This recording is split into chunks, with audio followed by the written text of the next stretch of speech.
अस्सलाम वालेकुम बच्चों, हमने अ से अह तक अक्षर पढ़ चुके हैं। ये स्वर कहलाते हैं और हमने क से ज्ञ तक व्यंजन भी पढ़ चुके हैं।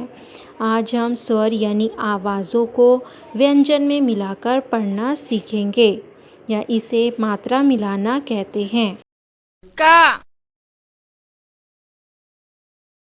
क में आ की मात्रा का। का में छोटी ई की मात्रा की। का में बड़ी ई की मात्रा की। का में छोटे ऊ की मात्रा कु।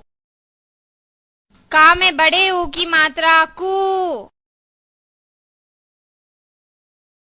का में ए की मात्रा के। का में आई की मात्रा कई।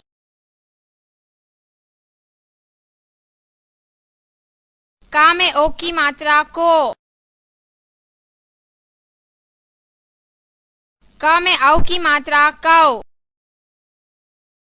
का में अम की मात्रा कम। का में आहा की मात्रा कहा।